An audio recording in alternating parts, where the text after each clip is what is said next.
है एवरीवन। आप सुन रहे कहानी मिलीनियस हार्ड हस्बैंड, मेरे यानी कि दिव्या सिंह चाहत के साथ। तो चलिए शुरू करते हैं। भाग 36। इस वक्त खुद के सामने आयांश को खड़ा देख आयत की आंखें छलक आई थी, लेकिन अक्षत पूरी तरह से चौंक उठा था, जैसे उसे यकीन कर पाना मुश्किल हो रहा हो कि आयांश इतनी जल्दी उस तक कभी पहुंच भी पाएगा। लेकिन आयांश पहुंच चुका था, और साथ ही आयत की हालत को देख उसके चेहरे पर एक गुस्सा भी साफ नजर आ रहा था, जहां गुस्से में ही वह आगे बढ़ते हुए अक्षत के मुंह पर एक जोरदार पंच जड़ दिया था, जिसकी वजह से अक्षत भी आयत के ऊपर से थोड़ा दूर जा गिरा था। और इधर आयांश आयत को सीधा करते हुए उसके साड़ी के पल्लू को उसके चारों तरफ लपेट दिया था। आयत की आंखें छलक रही थी, वह बिलखते हुए आयांश के गले से लग गई थी, तो वही आयांश भी उसे अपने सीने से लगा लिया था। डोंट वरी, अब मैं आ गया हूँ ना, तुम्हें कुछ नहीं होगा, आयांश ने कहा था। जहाँ उसकी बातों को सुन आयत की पकड़ उसके ऊपर पहले से ज़्यादा कस चुकी थी, लेकिन थोड़ी दूर पर औंधे मुंह पड़ा अक्षत अब तक खुद को संभालते हुए आयांश के ऊपर वार करने ही वाला था कि तब तक बंगले के अंदर संजीव के साथ कुछ पुलिस वालों को भी आते देख अक्षत अपनी जगह पर ही सन्ने रह गया था और कुछ सोच पाता कि अब आगे उसे क्या करना चाहिए। पलक झपकते ही वो पुलिस वाले उसे चारों तरफ से घेरने के साथ साथ उसके हाथों में हथकड़ियां भी पहना दी थी, जिसे देख आयांश भी आयत को खड़ा करते हुए अक्षत की तरफ मुड़ गया था और एक नज़र उसे गुस्से में ही घूरते हुए उसके बगल में खड़े पुलिस वालों की तरफ मुड़ गया था। ले जाइए इसे इंस्पेक्टर, लेकिन ध्यान रहे इसके ऊपर जितनी भी चार्जशीट लगा सकते हैं वह सब लगा दीजिएगा। बस ये पूरी ज़िंदगी मुझे उन सलाखों के पीछे मिलना चाहिए। आप बेफिक्र रहिए, ऐसा ही होगा, क्योंकि यहाँ से जाने के बाद मैं इसके ऊपर ऐसी ऐसी धारा लगाऊंगा जिसे सुनते ही यह सिर्फ अपनी मौत की भीख मांगेगा। उन पुलिस वालों के बीच मौजूद एक इंस्पेक्टर ने कहा था, लेकिन उसकी बातों को सुन अक्षत काफ़ी ज़्यादा चौंक गया था। चेहरे पर एक घबराहट साफ नजर आने लगी थी, साथ ही वह कुछ कहना भी चाहता था, लेकिन उससे पहले ही वह इंस्पेक्टर उसकी गर्दन को पकड़ते हुए बाहर की तरफ ढकेल दिया था। ले चलो इसे और सब मिलकर सबसे पहले इसकी अच्छे से खातिरदारी करो, ताकि दोबारा से यह किसी लड़की पर नज़र भी ना उठा सके, उस इंस्पेक्टर ने कहा था। और अक्षत के साथ ही वह सभी बाहर निकल गए थे, जहाँ पीछे रह गई आयत के साथ आयांश ने एक नज़र संजीव की तरफ देखा और उससे इशारों में कुछ कहा ही था कि संजीव भी अपनी गर्दन को हाँ में हिलाते हुए उस बंगले से बाहर निकल गया था। तो वही अब पीछे रह गई आयत एक बार फिर से आयांश के गले से लग चुकी थी, जिसे देख आयांश ने उसके बालों को सहलाते हुए कहा, मैंने कहा था ना, मैं तुम्हें कभी कुछ भी नहीं होने दूंगा सुजुका। जहाँ एक बार फिर से आयांश के मुंह से सुजुका सुनकर आयत इस पर हैरान होने की बजाय बस हल्का सा मुस्कुरा दी थी, जिसे देख आयांश भी हल्का मुस्कुराते हुए लेकिन अभी भी उसे अपनी बाजुओं में पकड़े उस बंगले से बाहर निकल गया था। तभी एक बार फिर से उसका फ़ोन एक बीप की आवाज़ के साथ बज उठा था। स्क्रीन पर एक मैसेज का नोटिफिकेशन फ्लैश होता देख, खासकर उस नंबर को देख जिसने ही आयत की किडनैपिंग के साथ साथ अक्षत के लोकेशन का पता बताया था। एक बार फिर से उसका मैसेज देख आयांश की भौवें हल्की सिकुड़ चुकी थी, लेकिन इसके साथ ही उसने उस मैसेज को भी ओपन कर दिया था। तुम तो बड़े एहसान फरामोश निकले, मैंने तुम्हें इतनी बड़ी खबर दी और तुमने तो अभी तक मेरा शुक्रिया भी अदा नहीं किया। मुझे नहीं मालूम था कि आरुस मलिक इतना बड़ा एहसान फरामोश इंसान है। जहाँ इस मैसेज को पढ़ते ही आयांश यानी कि आरुस अपने सिर को झटकते हुए सामने अपनी कार के भीतर बैठ गया था, लेकिन वही दूसरी तरफ अपने फ़ोन के स्क्रीन को घूरते हुए अविनाश काफ़ी सीरियस नज़र आ रहा था। इस वक्त उसके फ़ोन की स्क्रीन पर वही मैसेज फ्लैश हो रहा था जो अभी थोड़ी देर पहले ही आरुस के फ़ोन के स्क्रीन पर था, यानी कि आयत की किडनैपिंग की खबर देने वाला अविनाश ही था। शायद वह अक्षत के मंसूबों को काफ़ी अच्छी तरह से जानता था, लेकिन इस वक्त अविनाश के चेहरे पर हल्के कन्फ्यूज़न के भी भाव थे, जैसे वो अभी भी इस नतीजे पर पहुंच न पाया हो कि उसने जो भी कुछ किया वह सही किया या फिर गलत। जहाँ वो आयत से इतनी ज़्यादा नफरत करता था और शायद अभी भी करता है, इसके बावजूद भी उसने आयत की मदद की, उसकी किडनैपिंग की खबर आरुष को दी, यहाँ तक कि अक्षत के लोकेशन का लिंक भी दिया। लेकिन इसके बावजूद भी इस वक्त वह किसी सोच में डूब चुका था। तभी कुछ सोचते हुए वह अपनी जगह से खड़ा हुआ और सामने एक शीशे के सामने खुद को खड़ा करते हुए कहा, कहीं मैं बदल तो नहीं रहा हूँ? कहीं मैं उस लड़की यानी कि आयत माहेश्वरी की गलतियों को माफ़ तो नहीं कर रहा हूँ? जो सज़ा मैं उसे इतने सालों से देना चाह रहा था, कहीं मैं उसे भूल तो नहीं रहा हूँ? इतना कहते हुए अब तक अविनाश के चेहरे पर एक गुस्सा भी साफ नजर आने लगा था और इसके साथ ही उसने सामने शीशे पर एक मुक्का भी जड़ दिया था, जिसके लगते ही वह शीशा भी टुकड़ों में चटकते हुए नीचे फर्श पर बिखर चुका था। तो वही अविनाश का चेहरा भी गुस्से में अब पहले से ज़्यादा काला पड़ चुका था। इसके साथ ही उसने अपने फ़ोन को भी एक झटके में ज़मीन पर पटक दिया था। नहीं, मेरा गुस्सा और मेरी नफरत उस आयत माहेश्वरी के लिए कभी भी कम नहीं पड़ सकता, कभी नहीं। उसे एक ना एक दिन मेरे हाथों तड़पना ही होगा, तभी मेरे अंदर सुलग रही इस आग को भी शांति मिलेगी।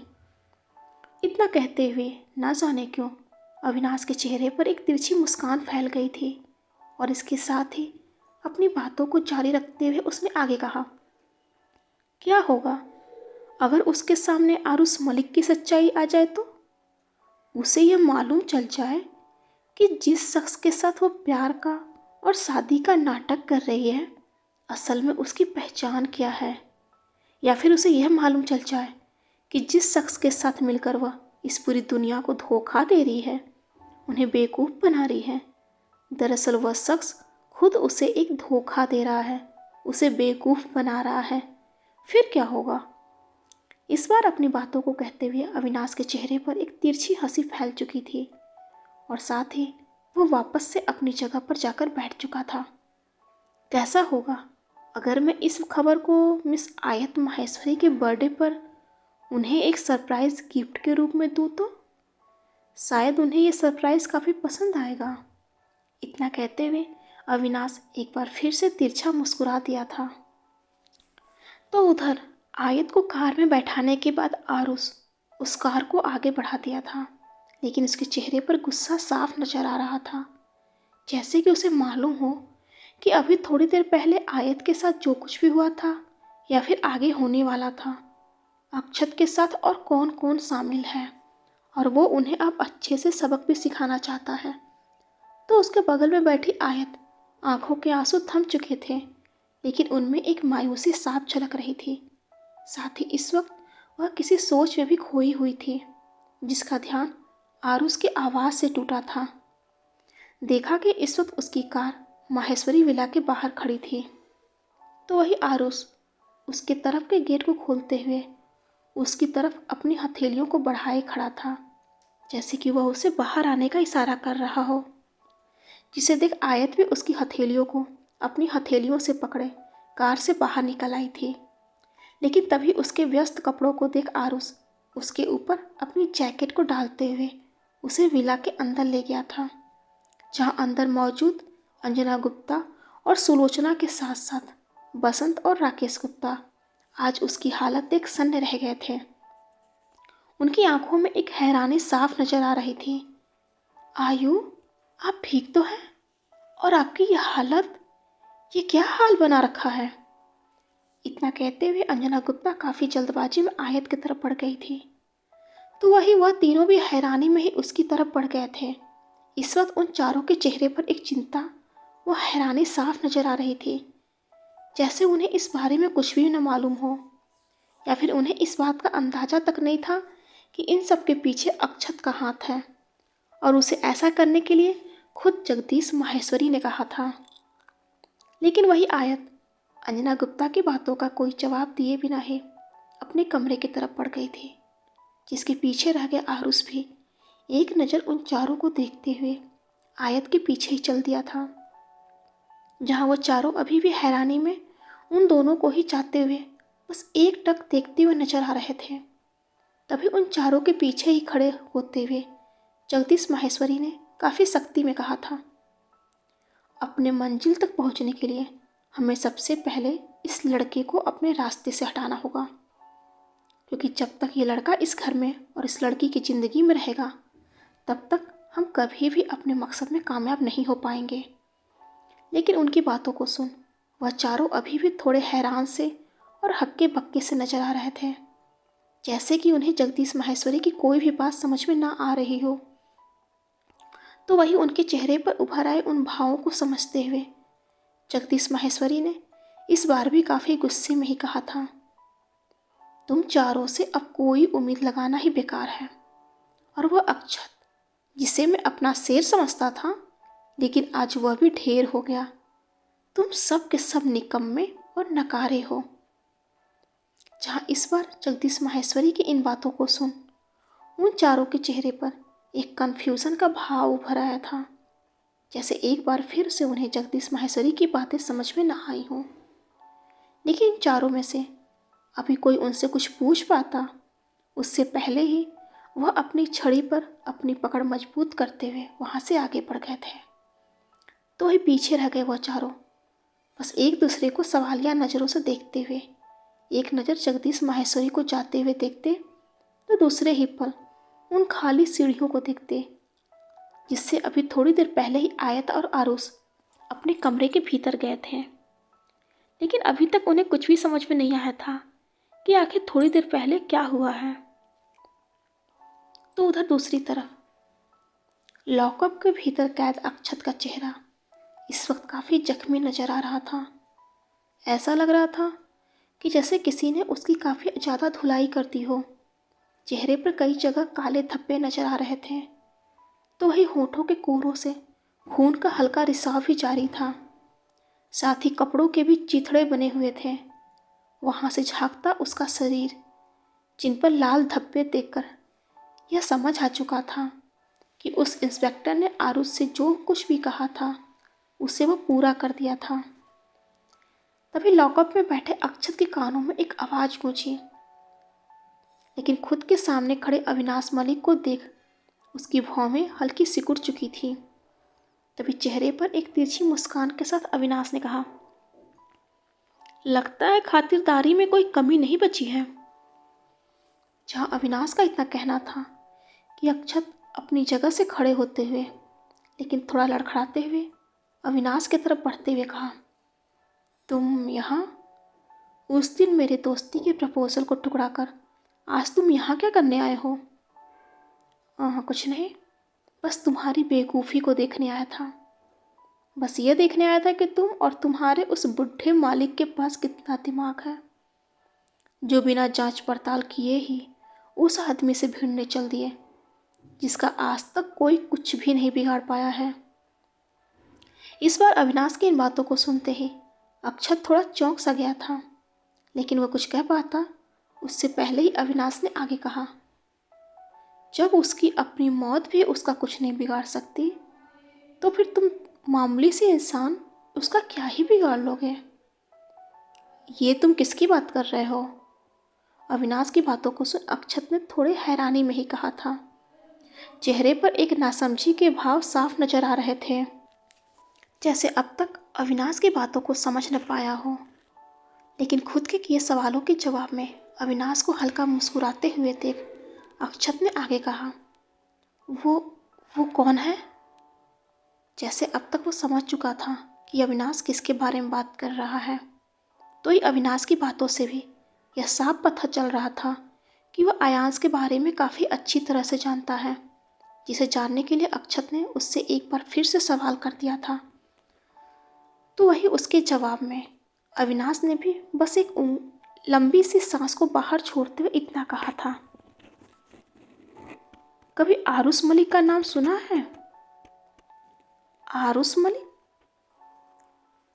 अविनाश के मुंह से इस नाम को सुनते ही अक्षत कुछ सोचते हुए कहा था और एक बार फिर से किसी सोच में पड़ चुका था। लेकिन अगले ही पल उसकी आंखें हैरानी में फैल चुकी थी। आरुष मलिक, यानी कि आदित्य मलिक का बेटा है? तो क्या तो क्या वो आयांश? लेकिन इतना कहते हुए अक्षत खुद ही अब तक काफी ज्यादा चौंक सा गया था। जैसे उसे कुछ याद आ गया हो, कुछ पिछला, जो खुद उसके पिछली जिंदगी में बीत चुका हो, जो पिछला जो खुद उसके पिछली जिंदगी में बीत चुका हो। क्योंकि अब वह आयांश से पहली बार क्योंकि जब वो आयांश से पहली बार आयत के ऑफिस से मिला था, उस वक्त उसे महसूस हुआ था कि वह आयांश से पहले भी कहीं मिल चुका है, जैसे कि वह उसे पहले से ही जानता हो। लेकिन ठीक से याद न आने पर उसने उस बात को इग्नोर भी कर दिया था। तो वही इस वक्त अक्षत को इस कदर हैरान देख अविनाश ने भी अपनी बातों को जारी रखते हुए आगे कहा था। उस आयत महेश्वरी का समझ में आता है कि वो उस ड्रामा की वजह से उसे पहचान नहीं पा रही है, लेकिन तुम लोग तो उसे बचपन से जानते हो। बचपन से ही उसका खौफ तुम लोग के जहन में था, फिर भी उसे पहचान नहीं पाए। इतना कहते हुए अविनाश के होठों पर एक बार फिर से मुस्कुराहट फैल गई थी, लेकिन वही अक्षत जिसके चेहरे पर अब तक एक खौफ साफ नजर आ रहा था, वह वापस से अपनी जगह पर जाकर बैठते हुए अब तक काफी परेशान भी नजर आने लगा था। तो वही अविनाश जो एक बार फिर से हल्का मुस्कुराते हुए आगे कहा, फिलहाल तुम तो इन सलाखों से कभी बाहर नहीं आने वाले, और मुझे नहीं लगता कि इसके पीछे की वजह तुम जानना चाहोगे। लेकिन मुझे जो कहना था, जो सच्चाई तुम्हें बताना था, वो मैं बता चुका हूँ। अब आगे तुम्हारी मर्जी। तुम इन सलाखों के पीछे रहकर ही इस सच्चाई का जितना फ़ायदा उठा सकते हो उठा लो, क्योंकि बाद में तुम्हें और तुम्हारे उस ग्रुप के हाथ सिर्फ हार ही नसीब होने वाला है। अविनाश ने आगे कहा था और वहाँ से आगे भी बढ़ चुका था, लेकिन पीछे रह गया अक्षत, जिसके चेहरे पर एक घबराहट के साथ साथ एक भय भी साफ नजर आने लगा था। तो उधर दूसरी तरफ आरुष कमरे में अकेला उससे अटैच्ड खिड़की के पास खड़ा संजीव से कॉल पर बात करते हुए थोड़ा झुंझलाया हुआ सा नजर आ रहा था। तभी फोन के दूसरी तरफ मौजूद संजीव एक बार फिर से अपनी बातों को जारी रखते हुए कहा, आई एम सॉरी सर, लेकिन काफ़ी कोशिशों के बाद भी हम उस शख्स का पता नहीं लगा पाए। समझ में नहीं आ रहा है कि सर कि आखिर वो कौन हो सकता है जिसे आपके बारे में पल पल की खबर है।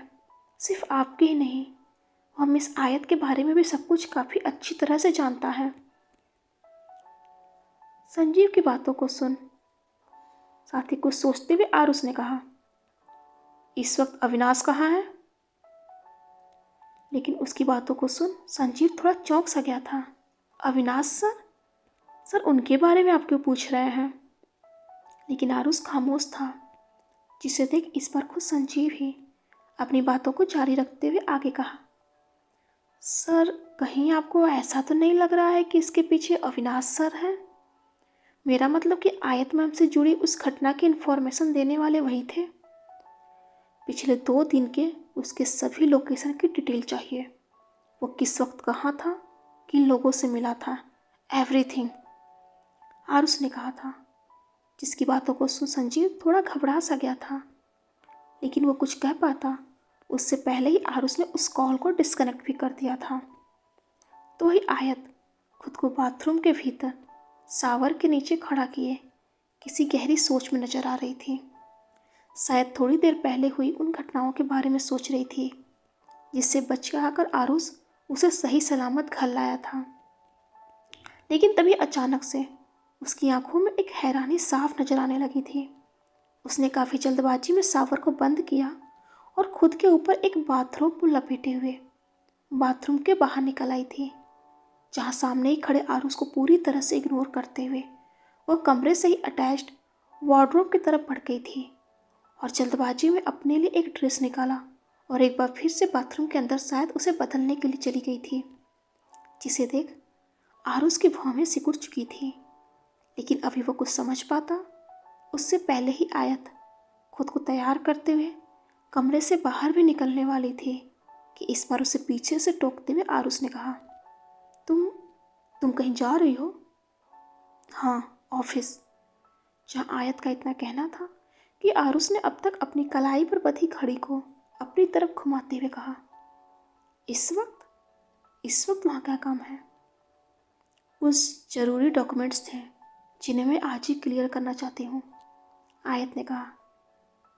ठीक है फिर मैं भी चलता हूँ, आयत की बातों का जवाब देते हुए आरुष ने कहा था और उसकी तरफ बढ़ भी गया था।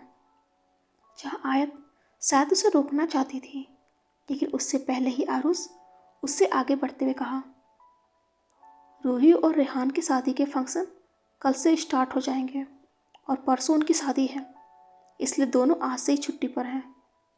इतना कहते हुए आरुष आयत की तरफ देखे बिना ही वहाँ से आगे बढ़ गया था, जिसे कुछ क्षण तक ऐसे ही जाते थे। आयत भी उसके पीछे ही चल दी थी। जहाँ आरुष उससे पहले ही माहेश्वरी विला से बाहर निकलने के साथ साथ उसकी कार की स्टीयरिंग भी संभाल चुका था, तो उधर विला के भीतर उन्हें इस वक्त कहीं बाहर जाते देख अंजना गुप्ता अपनी जगह पर ही खड़ी खामोशी के साथ एकटक उन्हें ही देख रही थी कि तभी उनके पास ही खड़ी होते हुए सुलोचना भी उतनी ही ज़्यादा हैरान नजर आ रही थी। इस वक्त ये दोनों कहाँ जा रहे हैं? लेकिन मैं ये सोच रही हूँ कि इस वक्त ये क्यों जा रहे हैं? सुलोचना की बातों का जवाब देते हुए अंजना गुप्ता ने कहा था, लेकिन उनकी बातों को सुन सुलोचना थोड़ी हैरान नजर आने लगी थी। झूठ कहूँ तो कौवा काटे, लेकिन अंजना भाभी आपकी भी बातें कभी कभी ऊपर से ही उड़ जाती हैं। अब कहना क्या चाहती हैं? साफ साफ भी कह सकती हैं। अरे अभी कैसा सवाल हुआ कि क्यों जा रहे हैं? कुछ काम होगा तभी तो इस वक्त वो दोनों जा रहे हैं। हम में और तुम में इसी सोच का फर्क तो है सुलोचना, क्योंकि आज वो अक्षत जो कुछ भी इस आयत के साथ कर रहा था या फिर करने वाला था, उसे अगर हम ध्यान दें तो इस आयत को इस वक्त अपने कमरे के भीतर खामोश रहना चाहिए था, लेकिन इस वक्त ये बाहर जा रही है। मतलब कुछ तो इनके दिमाग में चल रहा है, खासकर इस आयत के। सुलोचना की बातों को बीच में काटते हुए अंजना गुप्ता ने कहा था।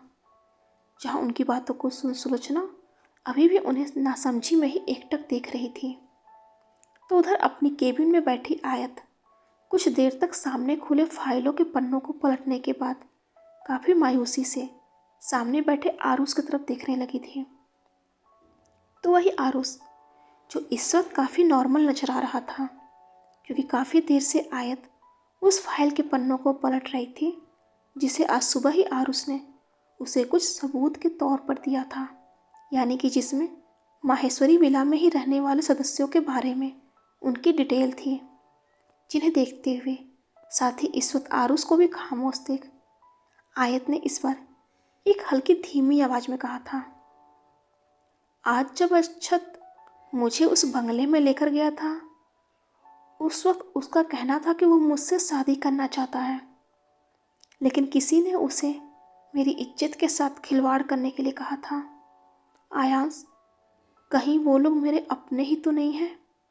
लेकिन उसकी बातों को सुन आरुष खामोश था, जिसे देख आयत ने ही अपनी बातों को जारी रखते हुए आगे कहा था, क्योंकि इन लोगों के अलावा मेरे साथ ये सब करके और किसी को कोई फ़ायदा नहीं होने वाला।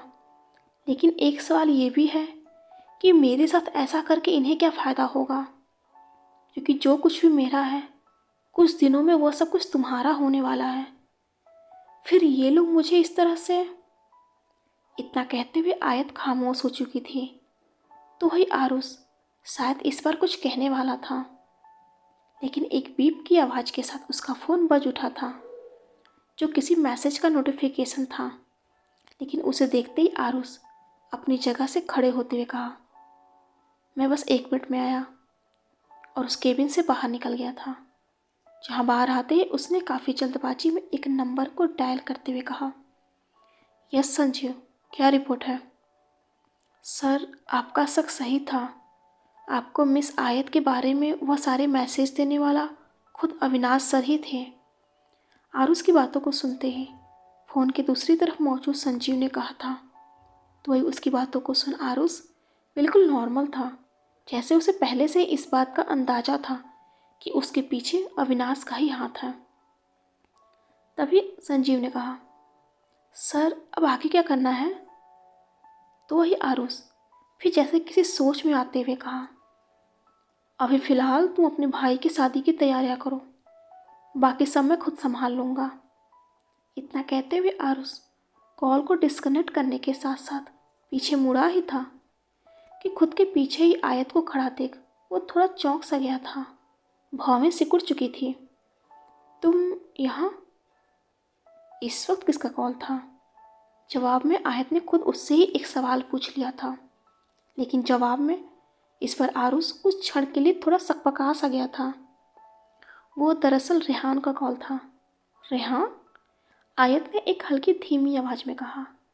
तभी अपनी बातों को जारी रखते हुए आरुष ने कहा, हाँ, मैं तुम्हें उसकी शादी में लेकर जरूर से आऊँ। लेकिन आयत इस बार चुप थे, जिसे देख आरुष ने आगे कहा, तुम यहाँ, तुम्हारा काम? हाँ, ऑलमोस्ट डन। आई थिंक अब हमें घर चलना चाहिए, आयत ने कहा था। और वो सब? मेरा मतलब कि तुम्हें पता चला कि अक्षत उस वक्त किन लोगों के बारे में बात कर रहा था? आरुष ने कहा था, लेकिन ना जाने क्यों इस पर आयत के चेहरे पर हल्की मुस्कुराहट थी।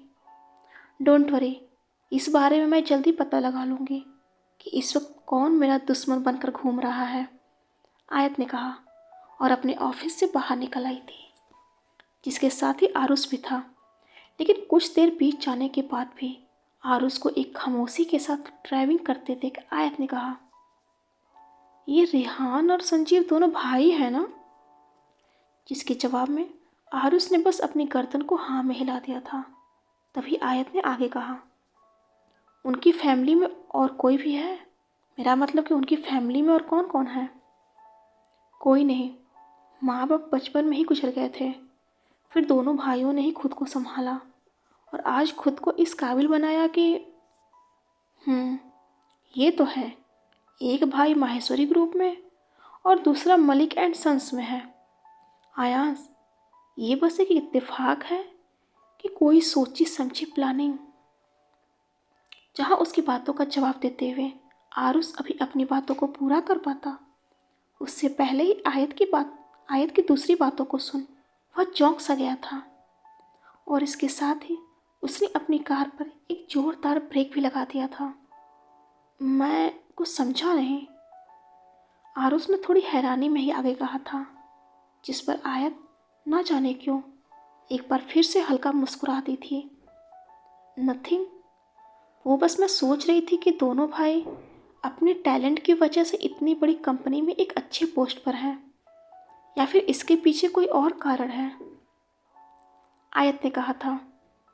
लेकिन इस बार उसकी बातों का जवाब देते हुए आरुष कुछ कहता, उससे पहले ही आयत खिड़की से बाहर झांकते हुए बोली, हम घर आ गए, और कार का गेट खोलते हुए बाहर निकल आई थी। लेकिन आरुष अभी भी अपनी जगह पर ही बैठा किसी सोच में डूबा हुआ था, या शायद इस वक्त आयत की बातों ने उसे कुछ सोचने पर मजबूर कर दिया था। तभी उसकी सोच से बाहर खींचते हुए आयत ने उसकी साइड के विंडो को नॉक कर दिया था। क्या हुआ, तुम अंदर नहीं चल रहा? अभी नहीं, मुझे कुछ काम है। मेरा मतलब कि रूही को कुछ शॉपिंग करना है, बस वही जा रहा हूँ। इतना कहते हुए आरुष ने अपनी कार घुमा ली थी। लेकिन इस वक्त आयत के चेहरे पर जरा भी हैरानी नहीं थी। वह एक लंबी सांस बाहर की तरफ छोड़ते हुए विला के अंदर चली गई थी, जहाँ विला के अंदर इस वक्त जगदीश माहेश्वरी के साथ बाकी फैमिली मेंबर्स भी डाइनिंग टेबल पर बैठे हुए रात का खाना खत्म कर रहे थे। वही जब उनकी नज़र आयत पर गई, एक क्षण के लिए वो लोग शांत हो गए थे। तो ही हमेशा की तरह आयत उन्हें नज़रअंदाज करते हुए ऊपर अपने कमरे तक जाने वाली सीढ़ियों की तरफ बढ़ गई थी। लेकिन तभी अचानक से वह कुछ सोचते हुए पीछे मुड़ी और डाइनिंग टेबल के पास खाली पड़ी एक कुर्सी पर जाकर बैठ गई थी, जिसे देख वहाँ मौजूद सभी एक क्षण के लिए काफ़ी ज़्यादा चौंक से गए थे, जैसे उन्हें आयत का इस तरह से उनके बीच बैठना हैरान कर रहा हो। लेकिन वह कुछ कह पाते उससे पहले ही आयत ने कहा, क्या हुआ, आप लोग खाना छोड़कर मुझे ऐसे क्यों देख रहे हैं? आप लोगों को मेरा यहाँ बैठना पसंद नहीं आया क्या? ऐसी बात नहीं है आयु बेटा, आज तुम महीनों बाद ऐसे हमारे बीच में आकर बैठी हो। फिर ये लगा कि क्या फिर ये लोग क्या? मैं खुद एक क्षण के लिए हैरान हो गया था।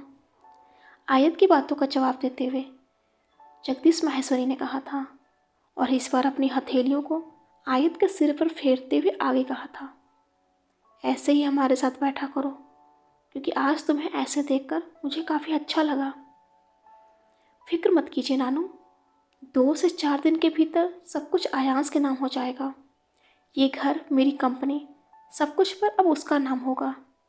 इसलिए अब ये सारी जिम्मेदारियां भी उसे ही संभालनी होगी, और मैं इन जिम्मेदारियों से पूरी तरह से मुक्त हो जाऊंगी। इसलिए उसके बाद अब मैं अपना सारा वक्त आप लोगों के साथ ही बिताऊंगी। इस बार अपनी बातों को कहते हुए आयत के चेहरे पर एक हल्की सी मुस्कुराहट थी, लेकिन वही बाकियों के चेहरे पर जैसे एक स्याह सा अंधेरा पसर चुका था। मन ही मन अपने हार को स्वीकार करते हुए उन सभी की मुट्ठियां भी कस चुकी थीं, लेकिन उनके चेहरे के उड़े हुए रंग को देख आयत के होठों पर अब एक तिरछी मुस्कान फैल चुकी थी। तो उधर दूसरी तरफ अपने घर के बाहर अपनी कार को रोकते हुए आरुष काफ़ी जल्दबाजी में घर के भीतर चला गया था, जहां वो सीधा अविनाश के कमरे की तरफ बढ़ गया था। जैसे आरुष को पता हो कि अविनाश भी उसके बारे में सब कुछ जान चुका है, लेकिन अंदर जाते ही उसके कदम अपनी जगह पर अटकने के साथ साथ उसकी भौहें भी सिकुड़ चुकी थी, क्योंकि इस वक्त अविनाश उसके सामने ही सोफे पर अपना एक पैर दूसरे पैर के ऊपर चढ़ाए हल्का मुस्कुरा रहा था। साथ ही उसे ऐसे देखकर ऐसा लग रहा था जैसे वो आरुष का ही इंतजार कर रहा हो। तभी अविनाश ने भी हल्का मुस्कुराते हुए ही कहा था, कैसे हो बड़े भाई? इस वक्त मेरे कमरे के भीतर? लगता है किसी खास काम से आए हो।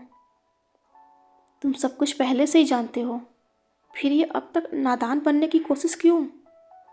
अविनाश की बातों को सुन आरुष ने थोड़ी सख्ती में ही कहा था, लेकिन अविनाश, जिसके चेहरे पर अभी भी हल्की मुस्कुराहट बरकरार थी, आरुष की बातों का जवाब देते हुए कहा, अब मैंने क्या कर दिया? अब तो मैं एक अच्छे बच्चे की तरह डेली ऑफिस जाता हूँ। सारे प्रोजेक्ट्स को भी अब मैं काफ़ी अच्छे से हैंडल करने लगा हूँ। फिर भी तुम्हें मुझसे शिकायत है? अभी मेरे सामने अनजान बनने की कोशिश बिल्कुल मत करना, क्योंकि मैं सब कुछ अच्छी तरह से जानता हूँ कि इस वक्त तुम क्या और क्यों कर रहे हो। एक बार फिर से आरुष ने थोड़ी सख्ती में ही कहा था। तो वही अविनाश, जहाँ अब तक उसके चेहरे की भी मुस्कान पूरी तरह से गायब हो चुकी थी, अपनी जगह से खड़े होते हुए वह आरुष के सामने अपनी पैंट के दोनों पॉकेट में हाथ डालते हुए खड़ा हो चुका था। आरुष मलिक करे तो सब सही, और मैं करूँ तो सब गलत। लेकिन क्यों? इनफैक्ट मुझे तो लगा था कि तुम्हारी बीवी को उस गुंडे से बचाने में मैंने तुम्हारी हेल्प की है, तो तुम मुझे यहाँ थैंक्स कहने आए हो। लेकिन तुम तो यहाँ सवाल जवाब का पिटारा खोलकर बैठ गए। इस बार अविनाश के चेहरे पर एक तिरछी मुस्कान थी, लेकिन आरुष खामोश था, जिसे देख अविनाश इस बार अपनी कलाई पर बंधी घड़ी की तरफ देखते हुए कहा, अब मेरे सोने का वक्त हो चुका है, इसलिए तुम्हें भी अब यहाँ से जाना चाहिए। और रहा सवाल तुम्हारे इतने हैरान होने का, तो मिस्टर आरुष मलिक, उस दिन मैं भी ऐसे ही हैरान था। नहीं, इससे कहीं ज़्यादा हैरान था जब मुझे ये मालूम चला था कि तुमने उस लड़की से शादी कर ली है जिससे मैंने बचपन से लेकर अब तक सिर्फ नफरत किया है। उससे तुमने शादी कर ली सुनकर काफ़ी ताज्जुब हुआ था, लेकिन उस वक्त मैं तुमसे कोई सवाल जवाब करने भी नहीं आया था। फिर आज तुमने ये सोच भी कैसे लिया कि मैं तुम्हारे सवालों का कोई जवाब दूंगा? अभी मैं तुमसे सवाल इसलिए कर रहा हूँ क्योंकि मुझे तुम्हारी परवाह है। नफरत की वजह से तुम गलत लोगों से जा मिले हो। वो जगदीश माहेश्वरी, जय माहेश्वरी, उसका जुड़वा भाई। उसका यही कहना चाहते थे ना। अविनाश की बातों का जवाब देते हुए आरुष अभी अपनी बातों को पूरा कर पाता उससे पहले ही उसकी बातों को बीच में काटते हुए अविनाश ने कहा था, लेकिन उसकी बातों को सुन आरुष की भौहें सिकुड़ चुकी थी। तुम ऑलरेडी सब कुछ जानते थे, उसके बावजूद भी जैसे तुम्हें ये सारी सच्चाई डैड के उस फाइल को पढ़ने के बाद मालूम हुआ था, वैसे ही मुझे भी वो सारी सच्चाई मालूम हुई थी। लेकिन ये शुक्र मनाओ कि अभी तक उनके सामने तुम्हारी आइडेंटिटी रिवील नहीं की, नहीं तो फिर अब तक तुम भी। लेकिन इतना कहते हुए अविनाश एक क्षण के लिए चुप हो गया था, जिसे देख आरुष कुछ कहता उससे पहले ही अविनाश अपनी बातों को जारी रखते हुए आगे कहा, बाय द वे, अगर वो बुढ़ा तुम्हारी सच्चाई जान भी जाएगा तो तुम्हारा क्या ही बिगाड़ लेगा। लेकिन अगर ये बात उस आयत माहेश्वरी को मालूम चल जाए तो हाँ, तब कुछ बात बन सकती है। एक बार फिर से अपनी बातों को कहते हुए अविनाश के चेहरे पर एक तिरछी मुस्कान थी, लेकिन आरुष पहले से ज़्यादा सख्त नजर आ रहा था। तुम ऐसा कुछ नहीं करोगे। मैं करूँगा, इनफैक्ट मैं ऑलरेडी कर भी चुका हूँ। बाकी अब आगे तुम्हें क्या करना है वो तुम देख लो। इस बार अपनी बातों को कहते हुए अविनाश के चेहरे पर एक हंसी भी थी, तो वही आरुष जिसके चेहरे पर अब तक एक गुस्सा साफ उभर आया था, लेकिन इस बार वो अविनाश से कुछ कहने की बजाय गुस्से में ही उस कमरे से बाहर निकल गया था। लेकिन उसके जाते ही अविनाश की हंसी गायब होते हुए वह शांत और सीरियस हो चुका था। तो उधर आरुष अपने कमरे के भीतर जाते हुए काफ़ी ज़्यादा परेशान नजर आ रहा था, जैसे इस वक्त वह समझ न पा रहा हो कि अगर उसकी सच्चाई आयत के सामने आ गई तो फिर क्या होगा। क्या उस हाल में आयत उसे एक्सेप्ट करेगी या फिर उससे रिश्ता तोड़ देगी। मन में चल रहे इन सवालों के उधेड़-बुन में फंसा आरुष अभी किसी नतीजे पर पहुंच पाता उससे पहले ही पॉकेट में रखा उसका फ़ोन बज उठा था। स्क्रीन पर आयत का नाम देख एक क्षण के लिए आरुष की भौहें सिकुड़ चुकी थी, लेकिन कॉल आंसर करते ही वह कुछ कहता उससे पहले ही आयत ने कहा था, आज की रात घर आओगे। इस वक्त उसकी आवाज़ में एक खालीपन साफ नजर आ रहा था, जैसे इस वक्त वो अकेली और आरुष को शायद मिस कर रही थी, और शायद यही वो फीलिंग थी जिससे ये साफ जाहिर होता था कि आयत के दिल में आरुष के लिए एक खास जगह बन चुकी थी। लेकिन वही आरुष जो इस फीलिंग को समझते हुए पहले से ज़्यादा घबराया हुआ था, चेहरे पर उसे खो देने का एक डर साफ नजर आ रहा था। उसने कहा, आज थोड़ा काम है इसलिए आज नहीं आ पाऊँगा। इतना कहते हुए आरुष ने कॉल को डिस्कनेक्ट करना ही चाहा था कि उससे पहले ही आयत की इन बातों ने उसे अपनी जगह पर ही रोक दिया था। आयांश, बस ऐसे ही हर वक्त मेरे साथ मेरी हिम्मत बन के रहना, क्योंकि तुम हो तो मुझे लगता है कि मैं सब कुछ हासिल कर सकती हूँ। मन में कुछ खोने का डर नहीं रहता। और इतना कहते हुए इस बार आयत ने उस कॉल को डिस्कनेक्ट कर दिया था, लेकिन वही आरुष अपनी जगह पर ही खड़ा जैसे जम सा चुका था। साथ ही चेहरे पर एक परेशानी साफ नजर आ रही थी, मन में एक डर भी पैदा हो चुका था। तभी कमरे के भीतर आते हुए आयशा ने उसकी तरफ एक फाइल बढ़ाते हुए कहा, अच्छा हुआ भाई कि आज आप मुझे यही मिल गए, नहीं तो कल मैं आपको खुद कांटेक्ट करने वाली थी। एनीवेज, अब आयत कैसी है? आज जो भी हुआ था उसकी वजह से वह कमज़ोर तो नहीं पड़ गई है ना? नहीं, मैं भी एक कैसा सवाल कर रही हूँ। वह कमज़ोर पड़ने वालों में से नहीं है, क्योंकि वो काफ़ी स्ट्रॉन्ग वीमेन है। अपने सवालों के खुद ही जवाब देते हुए आयशा ने एक सांस में ही अपनी बातों को ख़त्म ही कर दिया था। तब तक आरुष भी उसकी तरफ मुड़ते हुए बस इतना कहा, ये फाइल, इसमें क्या है? ये उन सारे एसेट्स के डिटेल्स हैं जो 2 दिन बाद आपके नाम होने वाले हैं। मेरा मतलब कि माहेश्वरी ग्रुप से लेकर आयत के बाकी जितने भी एसेट्स एंड उसका बंगला भी 2 दिन बाद आपके नाम पर होने वाला है। इसलिए मुझे लगा कि एक बार आप इन्हें खुद अच्छे से देख लेते तो ज़्यादा अच्छा होता। शायद बाद में ये सारी डिटेल्स आपके काम आ सकते हैं। आयशा ने कहा था। जहाँ उसकी बातों को सुन आरुष बस एक लंबी सी सांस बाहर छोड़ते हुए उस फाइल को पकड़ लिया था। ठीक है, मैं बाद में देख लूँगा, और काफ़ी लापरवाही से उस फाइल को सामने बेड पर रख दिया था, जैसे कि अभी उसे उस फाइल में या फिर आयत की उन प्रॉपर्टीज़ में कोई भी दिलचस्पी ना हो। लेकिन उसे देख आयशा कुछ क्षण तक अपनी जगह पर ही खड़ी वो सोचते हुए बोली, भाई, आपको नहीं लगता कि वो माहेश्वरीश इतनी आसानी से सब कुछ आपके नाम होने देंगे? मेरा मतलब कि ये सच्चाई आप भी अच्छे से जानते हैं कि उस घर में रहने वाला हर शख्स आयत का सिर्फ दुश्मन है, और वह ऐसा क्यों है ये भी आप अच्छी तरह से जानते हैं। इसलिए मुझे लगता है कि कहीं ना कहीं वो लोग आपके और आयत के अगेंस्ट जरूर कोई ना कोई प्लानिंग कर ही रहे होंगे।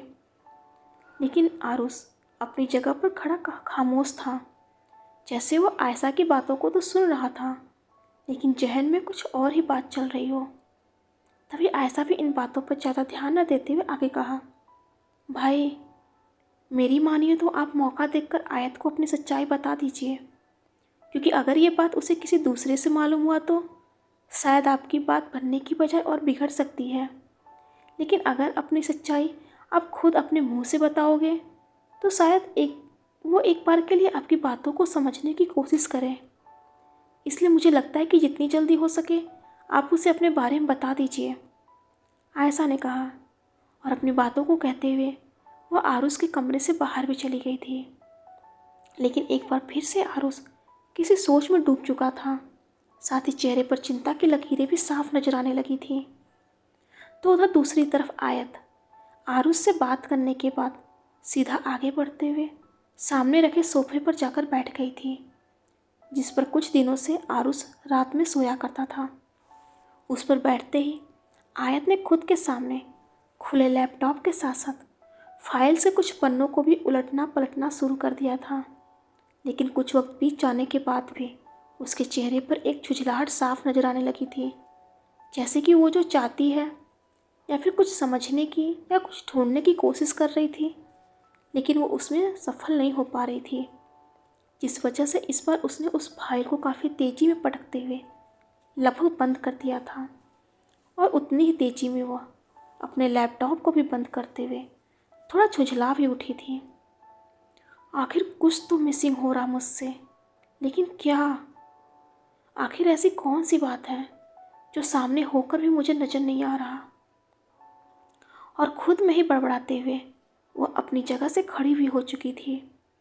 तभी उसकी नज़र दीवार पर टंगे सारिका माहेश्वरी की पोर्ट्रेट पर चली गई, जिसे देख आयत भी ठीक उसके सामने ही जाकर खड़ी हो चुकी थी। मम्मा, बीते दिनों काफ़ी कुछ बातें हुई।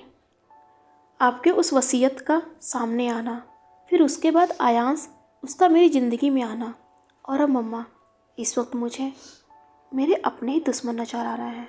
लेकिन एक डर भी है कि कहीं मेरा ये अंदाज़ा, मेरा ये शक सच साबित हुआ, फिर मैं क्या करूँगी?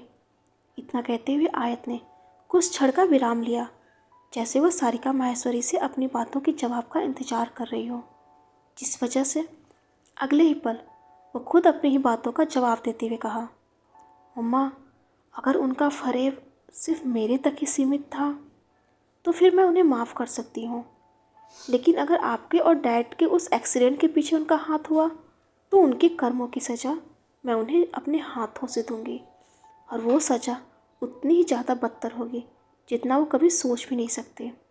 इस बार अपनी बातों को कहते वक्त आयत के चेहरे पर वो उसकी आंखों में एक गुस्सा भी साफ नज़र आ रहा था। डियर फ्रेंड्स, आज के लिए बस इतना ही। अगले भाग में जल्दी मुलाकात होगी। लेकिन हाँ, अगर आपको मेरी स्टोरी पसंद आ रही है तो प्लीज़ लाइक, शेयर और सब्सक्राइब ज़रूर कीजिएगा। हर हर महादेव।